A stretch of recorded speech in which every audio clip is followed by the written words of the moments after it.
I'm gonna be showing you guys a very nice residential farm lot dito sa may Nusadua Farm Estates sa may Barangay Paradahan, Tansa, Cavite. This property guys is only 1 hour away from Metro Manila and we're just selling this at a very affordable price below market value.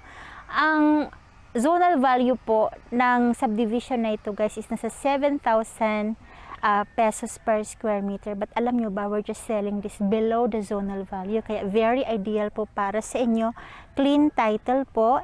Kung naghahanap kayo ng magandang residential farm area dito sa may Cavite, malapit sa Metro Manila, kompleto yung utilities, may tubig, may kuryente, may internet, may 24-hour security, merong clubhouse, merong amenity area, malapit sa eskwelahan, palengke, hospital, mall. Baka ito na yung property na hinahanap nyo. So ito yung property na ino-offer natin sa inyo. This is 1,016 square meters and marami ng bahay sa paligid. Over here guys, tingnan natin, may ongoing construction ng bahay, right? Diba? And dito sa side na to, meron also farmhouse. Meron silang kambing guys, oh. May kambing sila, meron silang pato. And meron silang bahay kubo. And over here naman is may bahay na also. This side is may bahay na. And itong lote na to ang nag-iisang bakante dito guys, malaking area, exclusive subdivision, and lahat po ng mga nakatira dito guys, malalaki talaga yung kanilang mga bahay dito or magaganda yung kanilang farm dito.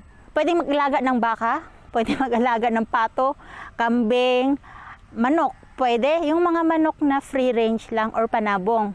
Bawal yung baboy guys ha. So dito yung start ng lote natin. Dito start ng lote natin.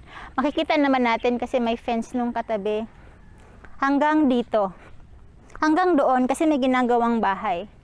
So ang loob guys hindi natin makita kasi wala kasing gumagamit dahil nasa Amerika yung owner. Pero pag nalinis na po yan guys, maganda po yan. Kasi ang likod niyan is Sintosya na po. Yung housing ng Nusadua. House and lot po yung mga nandun. Ibang phase po yun. Ito kasi phase 3 eh. Anong phase yung Sintosya? Phase 4. House and lot package po yung mga nandun, mga maliliit yung sukat. This is phase 3. Lahat ng lote dito guys malalaki. Minimum natin is 756 square meters. And this property is 1,000 plus square meters. Guys ha, kung titingnan mo sa BIR, ang zonal value ng Nusadua is 7,000 per square meters. Zonal yan ha, but ang market value ng Nusadua, kung kukuha ka sa PhilInvest, mas mataas.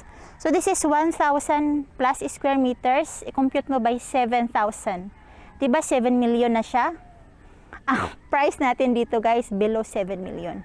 Kaya magandang deal talaga to para po sa inyo.